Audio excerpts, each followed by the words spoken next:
The story of the happy fisherman. In a small coastal village in Southeast Asia, there lived a fisherman named Suyan.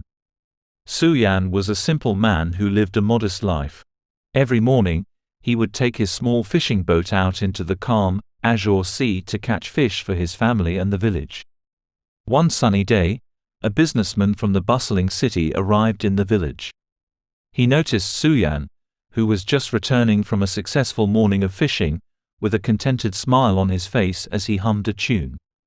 Intrigued, the businessman approached Suyan and said, "You seem so happy, my friend. But you could do so much more with your life. Imagine if you had a bigger boat, caught more fish, and sold them in the city. You could make a fortune." Suyan looked at the businessman and asked, "What would I do with a fortune?" The businessman replied, "You could buy a big house, hire workers, and expand your business. Eventually, you could retire early and live a life of leisure." Suyan pondered this for a moment and then asked, "And what would I do in my life of leisure?" The businessman said, "You could spend your days fishing, relaxing, and enjoying life." Suyan chuckled and said, "But that's what I'm doing now."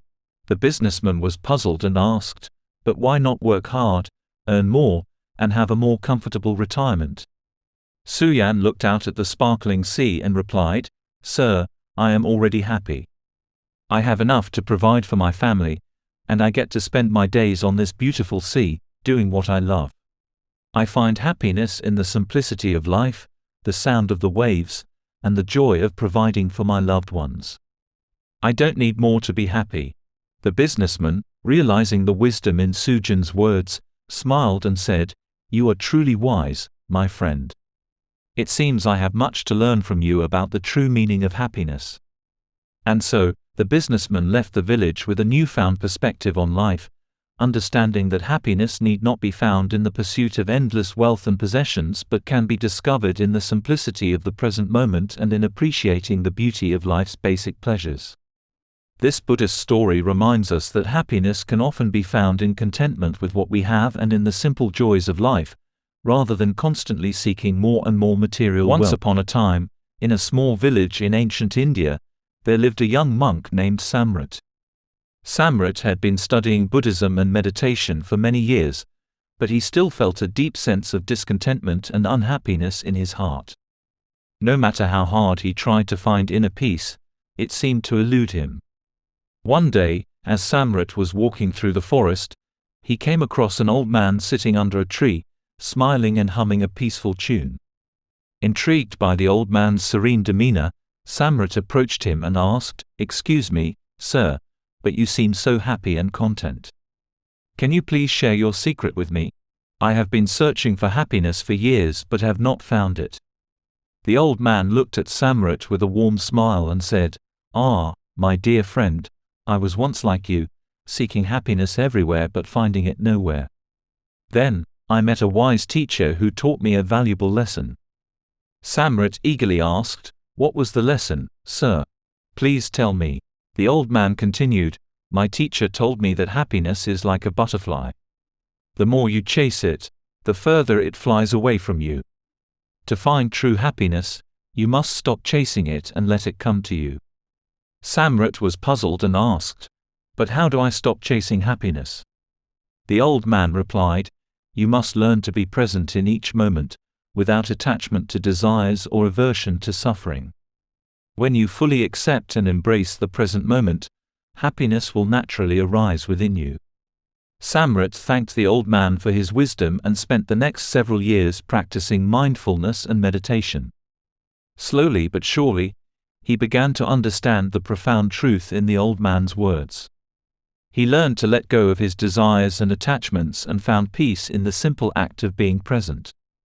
Over time, Samrat's face, too, began to radiate a serene and genuine smile, much like the old man he had met in the forest.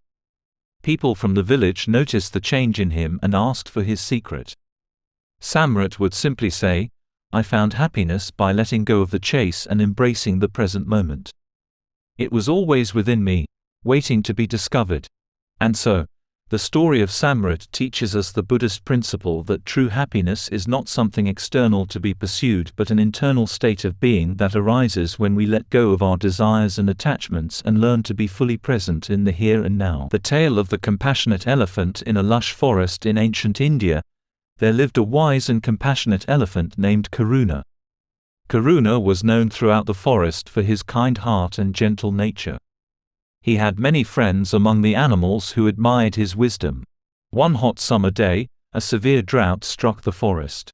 The water sources began to dry up, and the animals grew thirsty and weak.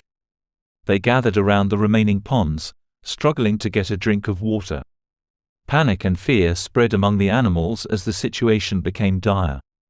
Karuna, witnessing the suffering of his fellow creatures, decided to take action. With his powerful trunk, he dug a deep well in the heart of the forest, reaching the underground water source. Word quickly spread, and animals from all over the forest came to the well to quench their thirst. As days turned into weeks, Karuna tirelessly continued to draw water from the well, ensuring that every animal had enough to drink. His compassion and selflessness touched the hearts of all who witnessed his noble act. Even the fiercest predators, who would have otherwise been enemies, stood side by side with their prey to drink from the well. The animals soon realized that they needed to share this precious resource, not only with each other but with the entire forest. They formed a committee and devised a plan to conserve the water, ensuring that it would last throughout the drought. They decided that each animal would take only what they needed and that they would protect the well from any harm. Karuna's act of compassion had not only saved them from thirst but had also taught them the value of cooperation, sharing, and the importance of taking care of one another in times of need.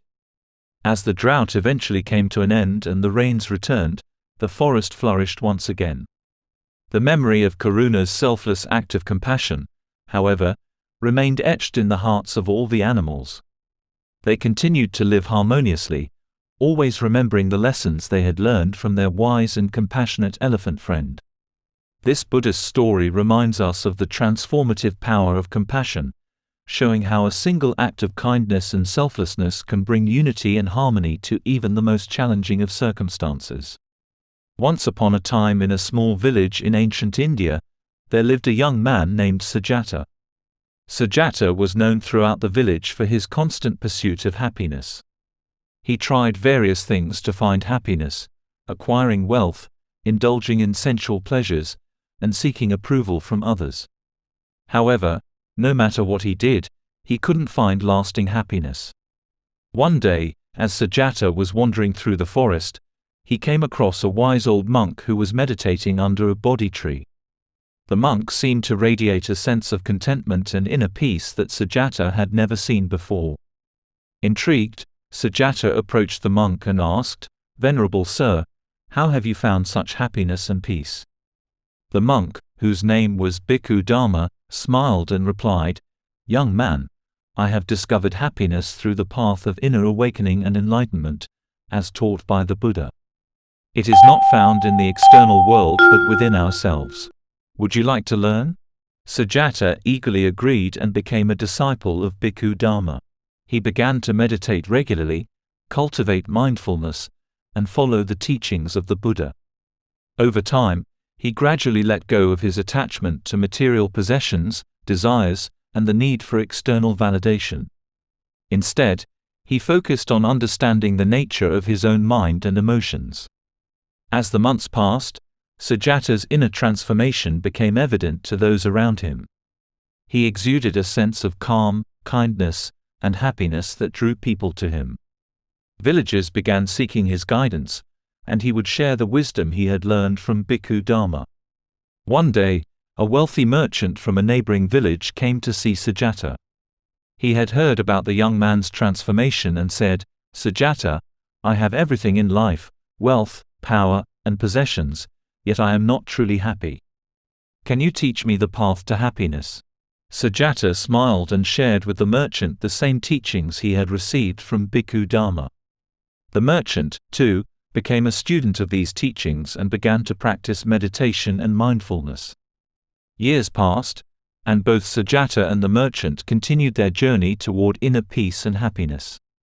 They found that the true source of happiness lay not in the external world but in understanding the nature of the mind, cultivating compassion, and letting go of attachments. The story of Sujata reminds us that happiness is not a fleeting sensation based on external circumstances but a deep and lasting state of well-being that can be found within ourselves through self-awareness, mindfulness, and compassion. It is a core teaching in Buddhism that emphasizes the importance of looking inward to discover the path to